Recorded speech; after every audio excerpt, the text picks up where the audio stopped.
Record. Clap for audio sync. And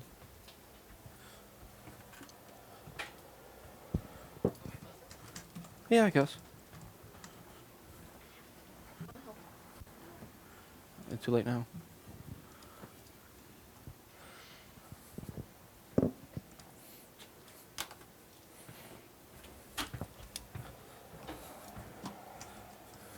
okay.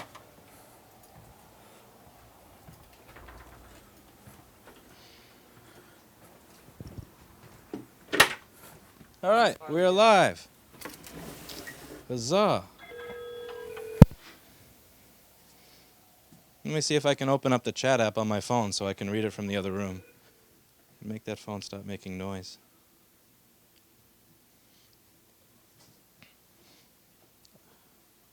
Log in. You can view chat from your phone using the Restream app. God damn it, they have a CAPTCHA. Seriously? Okay, so let's talk about some microscopes today. Okay, so what is it that we have here, Paul? So the first one here, what we have here to review is the Leica A60. Is that what it is? Yes. It's a Leica A60S that came from Miller Microscopes. I'll add a link to the video description below when the stream is done. And what do we have to the right? The right is the one that we suggest, what we have an affiliate link for the Amscope. This is actually the better one, one step up, because it has the trinocular port if you want to use a camera. But it's other than that, it's the exact same thing. Yeah, so the one on the right, typically depending on sales, coupons, how you configure it, somewhere between $500 and $700. And this one on the left, the Leica, is about $1,600 or so? 16. Yeah, around $1,600.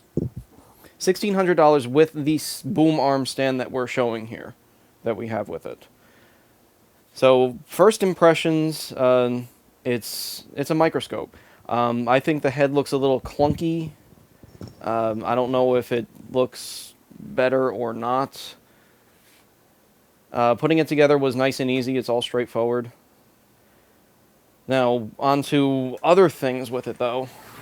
The light is amazing. I have to give this thing that. The light is a very nice light. It has this removable diffuser, so you can get a nice soft circle of light, or if you take it off, you're going to get the nice harsh circle of light. So you could get a little bit more, focusing a little bit more shadows and things, or use the diffuser and it's not going to reflect as much in things and stuff that's shiny. It's adjustable.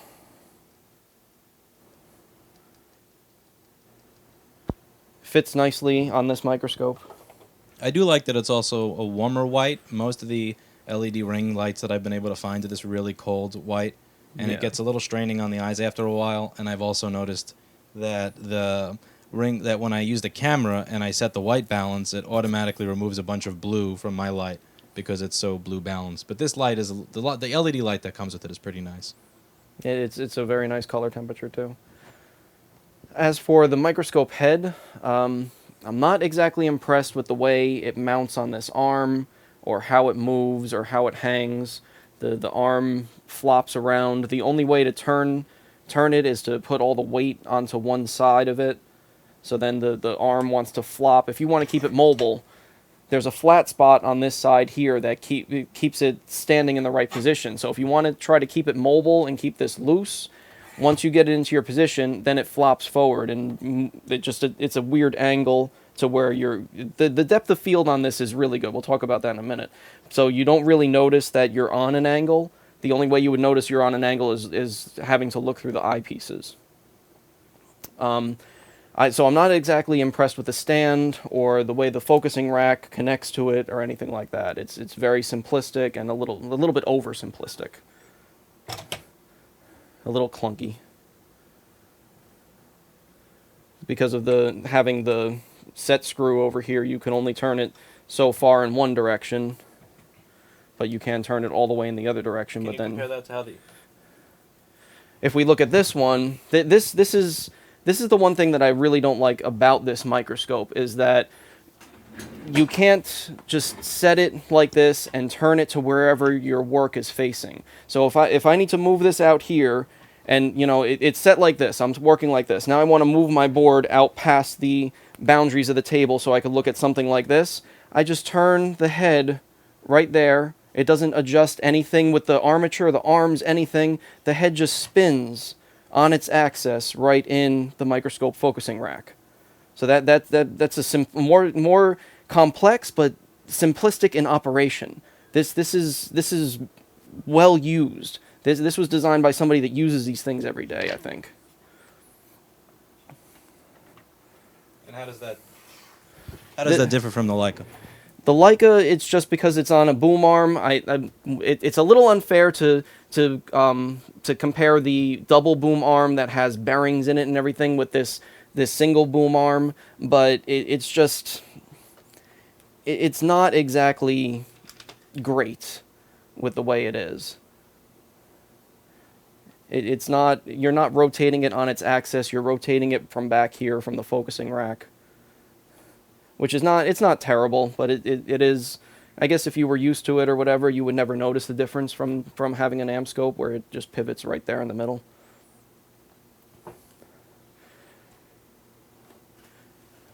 The next thing that I don't really care for on this is the eyepieces. If on the AM scope here, if we want to increase our magnification for certain jobs, just take out the eyepieces, buy some more powerful eyepieces, we just increase the magnification of this.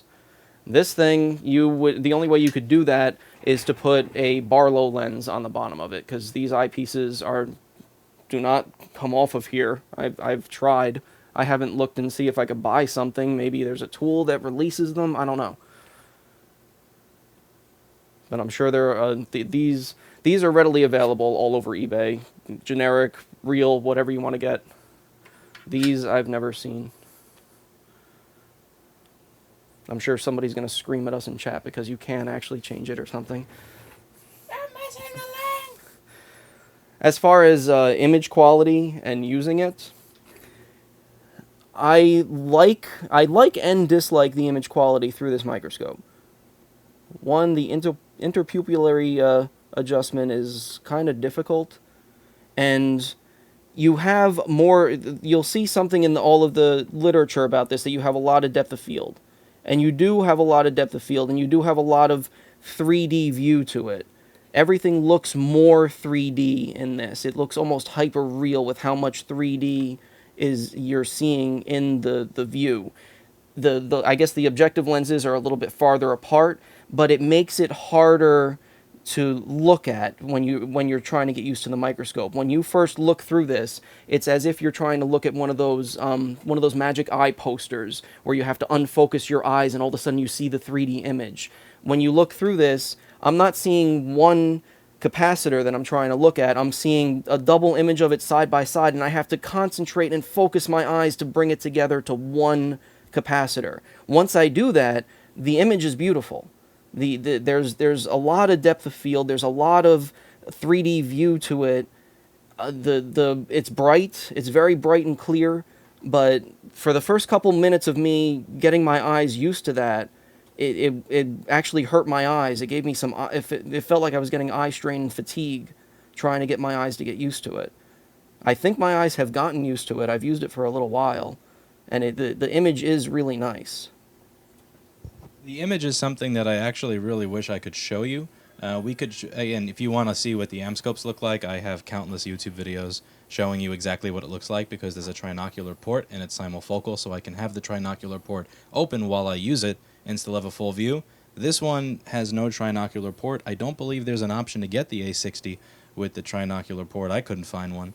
And so the sad part there is the only way that I could actually show you what this looks like is by taking the camera and putting it into the eyepiece, which is not exactly an ideal way to do it. Paul has a more steady hand, so let's see what he can do here. Now this, you have to understand something with this. Even with the trinocular port and a microscope camera over it and everything, you're not getting an actual representation of what you see in a microscope. Anybody who's actually used one of these microscopes will tell you that right now you're seeing a flat image. You're seeing a flat single image from one eyepiece. That's all you ever see on camera. It's not 3D. This actually is full 3D quality. You see the height of it. You can with your eye measure the height of the components and where your tools are in relation to that when you're looking through both eyepieces. You don't get to see that when you're just seeing one of the images from one of the eyes or from the trinocular port on top. Can we give them an idea? Just, I know it's not even, but let's say put the board under the amp scope and put the camera up to the port. Sure. Just to, Let me focus it.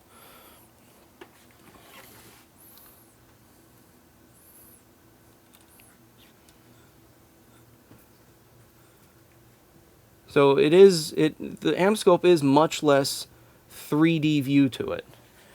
But I don't know if the Leica gives you more than $1,000 of 3D view on top of it. See, this looks virtually identical. From one to the other, through one eyepiece, I think it looks virtually identical. You on the other side of this video are not going to be able to tell at all the difference between one or the other. They both look bright. They both look steady and flat. They're nice images. It's the 3D separation is where the money is in these things. That's why you get one of these microscopes, so you can see the how far away everything is, what size everything is. it is definitely something that takes a lot of getting used to. If you are coming from an amp scope, I just tried to look at my fingernail under the Leica, and you do have to put a lot of concentration and effort in to, if you're used to using, let's say, an amp scope or an Omano, because it does kind of mess with your eyes a little bit, getting used to the 3D-ness of the image. But I think it's the same as if you were getting used to looking at like a 3D, one of the virtual reality machines or something like that. It feels the same. Sometimes they don't want to blend exactly right, and that you feel your eyes trying to fight with each other, trying to get the two images to become one and become 3D. People are saying that the Leica seems to look better. Leica looks better. Leica has more polarization going on. No, through the camera? Yeah. Mm. Oh. And then the stand itself, we're about to run out of battery on this camera. The stand itself, I think this stand is horrible. This is the stand I have at home too. This stand is beautiful. It moves nice. It's steady. This is a great compromise between being mobile and being on a boom arm stand, which is really stable. So this thing is really stable but still mobile. If we go to the other room, our other microscope stands that we run the gamut through all of the microscope stands. So the boom arms that are completely mobile, they get really shaky at times. Some of them are absolutely awful. The single arm stand, the single arm really movable one that Amscope has is absolutely awful. It shakes like crazy. You think you're watching a Jessa video. The double arm one that I use on my desk is a lot more stable, but it's still shaky. And then Lewis has a single arm Amano stand that's something like this, but it's heavier, and it seems to be more stable than this stand. Although this stand does have a really long reach with this bar. This bar can go really far out. Yeah, that stand does seem to be a little heavier. And the base, this thing is really heavy. I just weighed this whole setup is 42 pounds for everything here. I didn't weigh that one. Should weigh that one. Yeah, if you're doing repair, I don't know what Paul's opinion would be. In my opinion, I can't justify the near $1,000 price difference from one to the other. Further, if you're trying to teach people, if you have employees and you want to try and teach them micro soldering or see what they're doing, you really don't have an option to do that here because you don't have a trinocular port. Whereas with the money that you save buying the Amscope over the Leica, you could buy some camera and still come out ahead and a monitor and be able to see what it is your trainees are doing. Whereas, what do you think? I think it's a good microscope. I do like the image. I don't think it's $1,000 worth. There's $1,000 between these two. I don't think you moved $1,000 to go from here to there. And to be clear, I would have a bias somewhat towards the Leica, since we were told that if we review this, good or bad, we do get to keep it for free. So just throwing that out there. So this isn't a fully impartial review since I got something that's worth $1,600 in exchange for being able to review it. I definitely like the light on it. I wish Amscope would offer a light that was actually. I keep looking on their site, and all the lights that I buy from them are not the warm LEDs. I wish they would send out this more neutral, warmer LED because it is much easier on the eyes. It's just again that's. The light is spectacular. I feel silly saying that the light is spectacular given the $1,000 price difference because that shouldn't be what it is that's making this so much more impressive. I don't know how much this light is on its own, but this is a really nice light. It's not that many elements. It's not as many elements as the Amscope lights that we get. I think the Amscope ones are 144 tiny 3mm LEDs. This is only a couple. They have big lenses over them, and they're just a better, nicer color.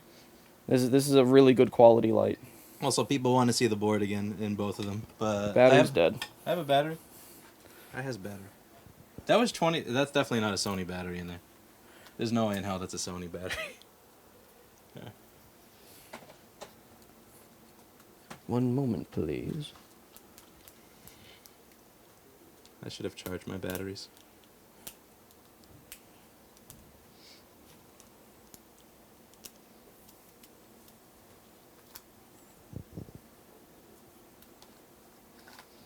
Yeah, true on the lights, but that's not worth the difference alone. Absolutely. I want to find a ring light, and people say, you can make a ring light, but I don't want to make a ring light. Did that battery really just last for 5 seconds and turn off? I think this battery really just did turn on for 5 seconds and turn off. You piece of fucking shit. Let's see, do I have any other batteries? Yeah. Alright, so if you want a shot from both microscopes, I suppose you'll have to rewind. Yeah. We'll be back in Sorry. 20 minutes when this battery charges. Sorry about to show that. you that. my bad, we suck. We'll be back shortly.